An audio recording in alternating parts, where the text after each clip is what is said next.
Merge? E bine, hai, dă-te odată. Păi?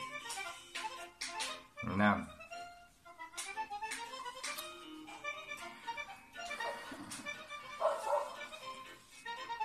Bună seara din nou și bine ați venit la Cripta Veselă.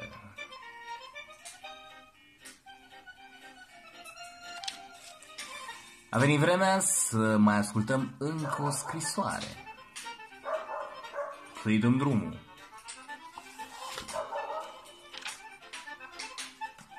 Scrisoarea 2 din Sfaturile unui diavol bătrân către unul mai tânăr. C.S. Lewis.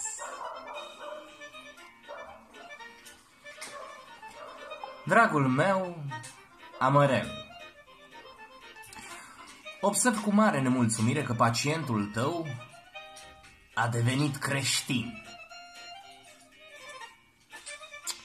Să nu-ți închipui că ai scăpat de pedepsele cuvenite. Sunt convins de altfel că în momentele tale mai bune nici măcar nu ți-ar trece prin cap să o faci. Între timp, trebuie să ne descurcăm cum putem. Nu e cazul să disperăm. S-a întâmplat ca sute de astfel de convertiți adulți să fie recuperați după un scurt sejur în tabăra dușmanului. Iar acum sunt de partea noastră. Toate obișnuințele pacientului, mentale și fizice, sunt încă în favoarea noastră. Unul dintre marii noștri aliați în acest moment este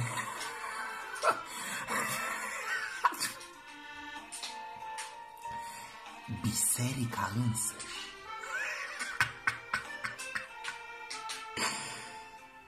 Să nu mă înțelegi greșit.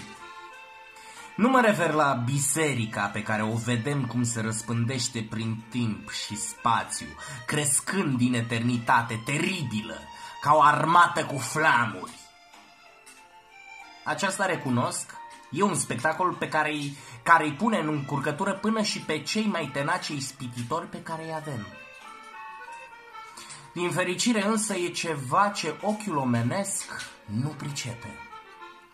Pacientul tău nu vede decât imitația de gotică a fațadei neterminate, care acoperă clădirea cea nouă a bisericii. Înăuntru îl vede pe băcanul din colț, care cu priviri uleioase se înghesuie să-i ofere o cărțulie argintată ce conține o liturghie pe care niciunul dintre ei nu o înțelege.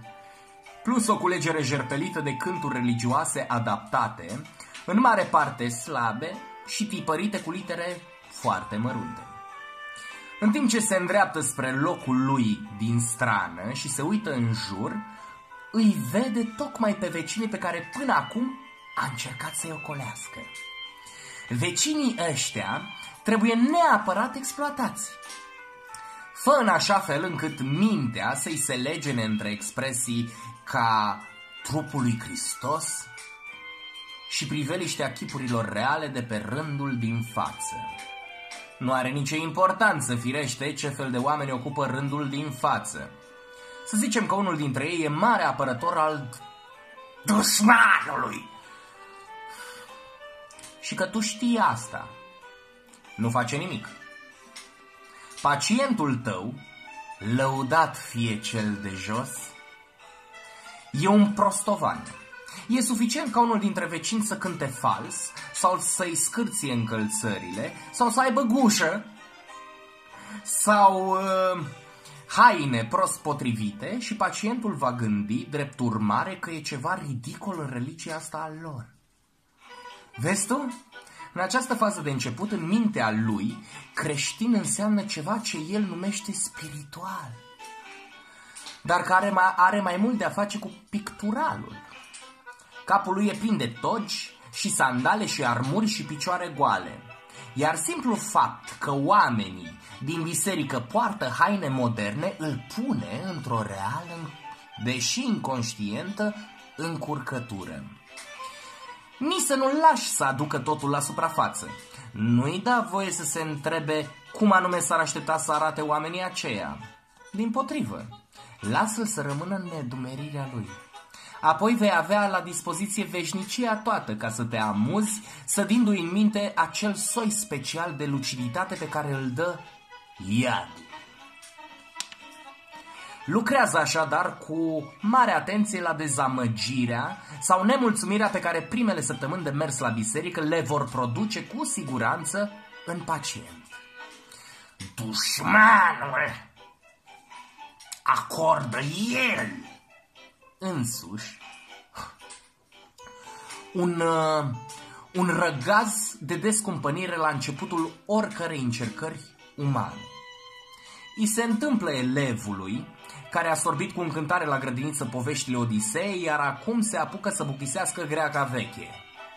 Li se întâmplă și îndrăgostiților care s-au căsătorit și de-abia acum încep greul traiului împreună.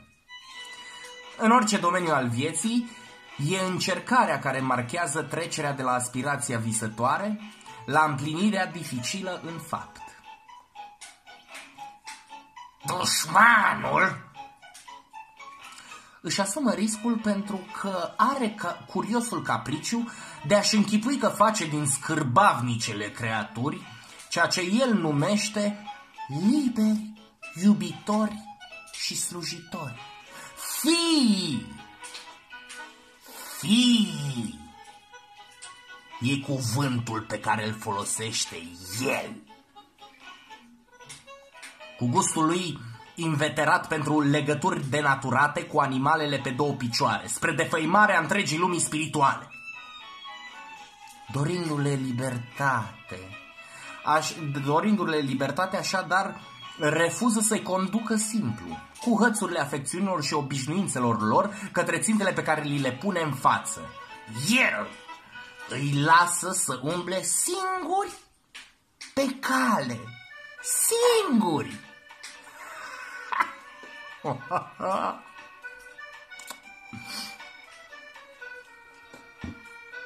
Desenheim.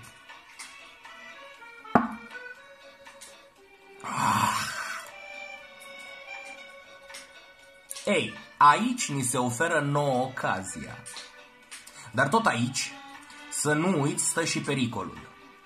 Dacă apucă să treacă cu bine de uscăciunea de la început, devin mult mai puțin vulnerabili la emoții și atunci vor fi mult mai greu de ispitit. Ce am scris până acum pleacă de la presupunerea că vecinii din rândul întâi nu oferă niciun motiv rațional pentru ca omul tău să fie dezamăgit. Dacă însă astfel de motive există, dacă, de pildă, pacientul știe că dama cu pălărie absurdă e o fanatică jucătoare de bridge sau că bărbatul cu pantofi scâlciați e un coate goale care stoarce oamenii de bani, atunci firește sarcina ta va fi mult mai ușoară. Tot ce ai de făcut în cazul ăsta e să-l ferești de întrebarea: dacă eu, fiind ceea ce sunt, mă pot considera totuși într-un anume fel creștin, de ce să-mi dovedească diversele slăbiciuni ale acestor oameni din rândul întâi că religia lor ar fi doar ipocrizie și convenție? Ai putea întreba cum de e posibil ca până și o minte omenească să rămână străină de o asemenea evidentă cugetare? Ei bine, Amărel, e foarte posibil. Numai să-l aduci unde-ți convine și nici n-are să-i treacă prin cap. Prea puțin a apucat să adaste prin preajma dușmanului ca să știe deja ce e aceea smerenie. Ce spune el, chiar prosternat, despre păcatele lui e mai muțăreală curată. În sinea lui e încă încredințat că a marcat cu brio la balanța de credit din registrul dușmanului, doar pentru că s-a convertit și socoate că dă dovadă de mare umilință și respect, ducându-se la biserică în compania celor prăpădiți de vecini ce are. Menține-i starea asta de spirit cât mai mult posibil. Cu afecțiune, unchiul tău, Sfredelin.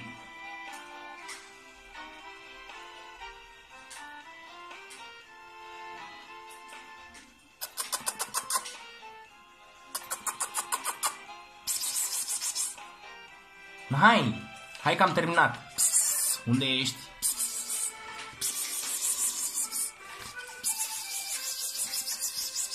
Unde ești?